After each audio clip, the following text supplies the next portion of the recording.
This video is sponsored by Card Kingdom. You can visit their store by using my referral link in the description below.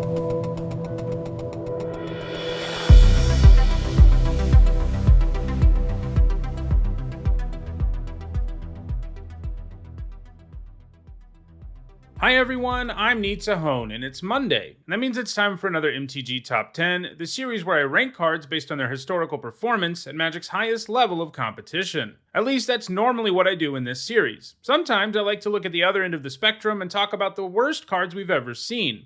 I've done this for color combinations and card types, and a couple of weeks ago, I started looking at single-colored cards when I did a list on the worst white cards ever, and today we're continuing with this as I'll be giving my picks for the absolute worst blue cards that have ever been printed. This type of list is less data-driven than my lists that look at the best cards, as my opinion is ultimately what results in the order of the cards on this list, and it also determines what cards make the list in the first place. However, I do use a little bit of data to help determine what cards should appear on the list. For one thing, a card can't have a single premier event top 8, and for another, it can't be widely played in EDH.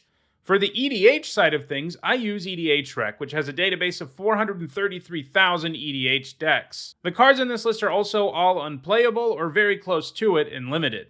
Before I give you my picks for the worst blue cards we've ever seen, I want to tell you about this video's special sponsor, Into the AM, who's been nice enough to sponsor a few of my videos a month for the last several months. They're an apparel company that makes some really great graphic tees, like the one I'm wearing now. This one is called Cosmic Unity, and it features a peace sign made up of planets and other heavenly bodies, which is pretty cool. If you're interested in getting some new shirts, you should definitely check out Into the AM. If you use my special link in the description, you even get 10% off of your purchase. Alright, let's get to my picks for the worst blue cards ever printed.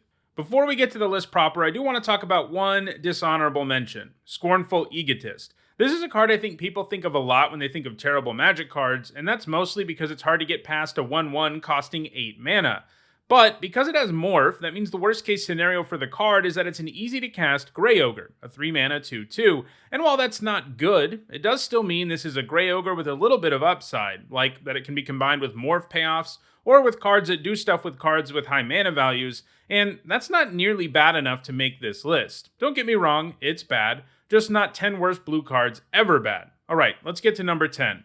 At number 10, it is Elder Spawn. Blue has a lot of hugely expensive creatures with mediocre stats and huge downsides, and a lot of them could have shown up on this list, but in the end I decided this was the worst of the bunch. This thing is a 7 mana 6/6 that can't be blocked by red creatures.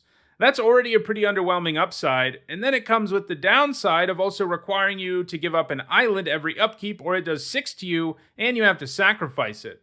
At least with other bad high mana blue creatures like Leviathan and Polar Kraken, you get a real evasive ability and a creature with good stats for the cost.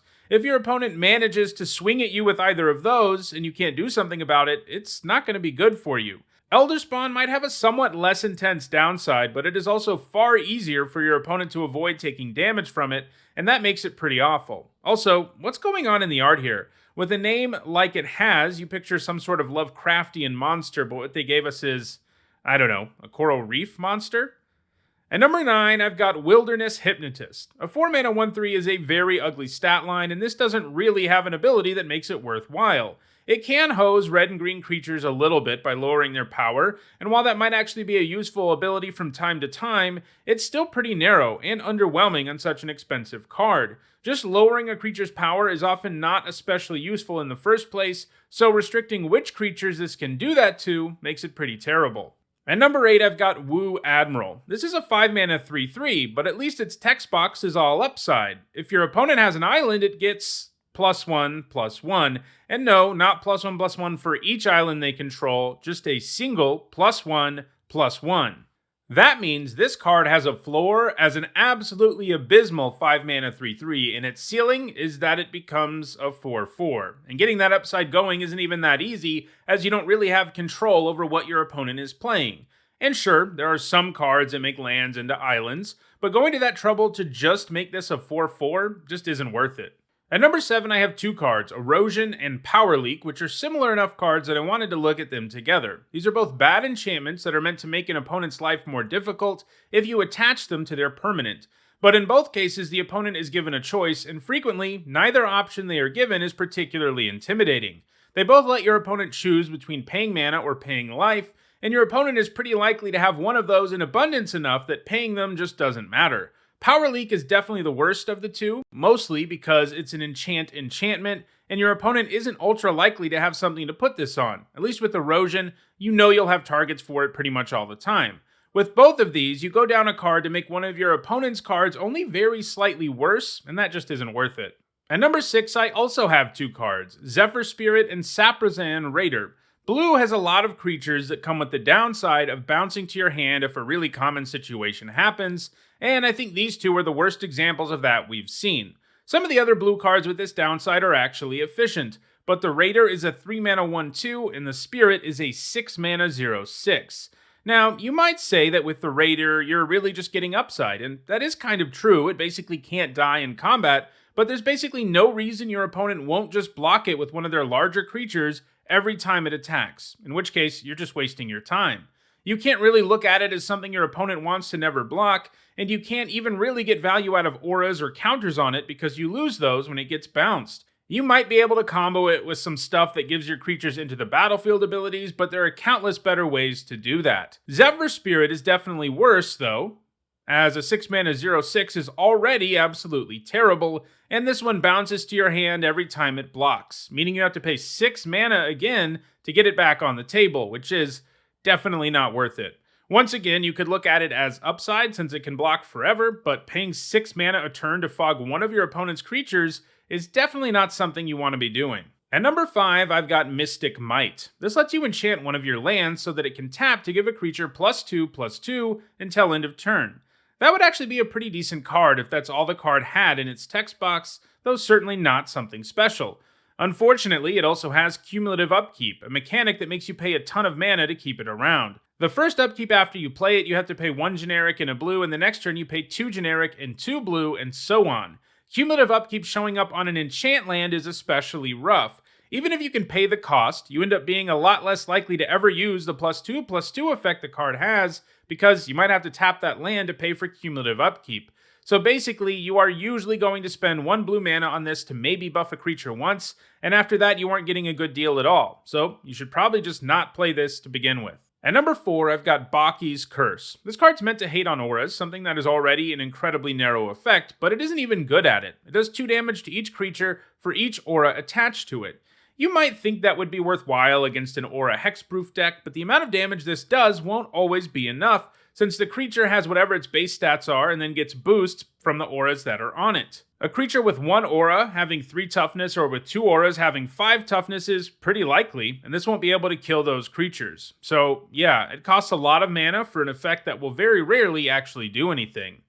At number 3, it is Undertow. This enchantment turns off Island Walk, and yeah, that's it.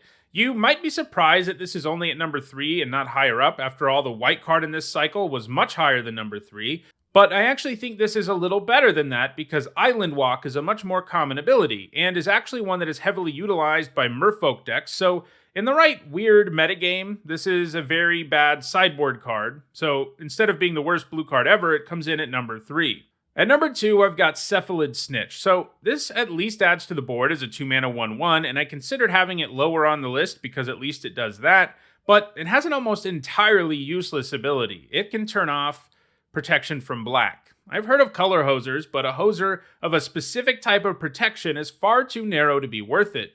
This is extra true because this is a blue card, which means you're far less likely to care about protection from black in the first place. And it doesn't even turn off protection as a static ability. That wouldn't be that good either, but the fact it has to sacrifice itself to do it for only 1 turn makes it absolutely horrendous. Believe it or not though, there is something I think is even worse, and that's Dichotancy. So this card is obviously not well suited to Commander at all, since it mostly won't do anything in a singleton format. There are of course a few cards that break the singleton rule in Commander, but not enough of them for this to ever be relevant there. What's funny though is, regardless of the format, it's still an absolutely terrible card, and it's extra terrible in EDH. This thing costs a whopping 9 mana, and it only lets you search up copies of tapped non-land permanents your opponent controls. For one thing, even in non-singleton formats, you can't be sure that that's actually going to do something, and for another, you have to find a situation where your opponent actually has the right permanents tapped. Now, you might say you can manufacture a situation where it does what you want it to, but using tap effects just to make this card maybe do something isn't a great idea. You might also think, well, what about suspend? You can only pay 3 mana for the effect if you suspend it, and that's true, but that's also not a good idea because your opponent will know it's coming and just make sure they don't have any non-land permanents tapped that they might have additional copies of in their deck.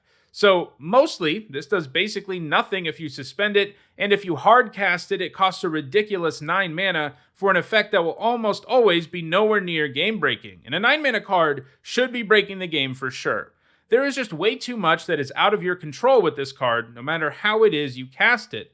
Not only does your opponent have to have stuff that's tapped, they also still have to have a copy of that card in their deck, which is not a foregone conclusion. Even if you do manage to get a few permanents out of it, it frequently won't feel like the investment was worth it. It's just so expensive. Well, those are my picks for the 10 worst blue cards of all time. If you want to own any of these amazing cards, you can find direct Card Kingdom links for each of them in the description. If you enjoyed this video, don't forget to like it and share it. If you want to make sure you catch future videos, including more MTG Top 10s, don't forget to subscribe and turn on notifications. If you want to catch up on past MTG Top 10s, including a lot more about the worst cards in the game, you should see some playlists on your screen shortly. Lastly, if you want to go the extra mile in supporting me and the channel, you can on Patreon. Thanks for watching.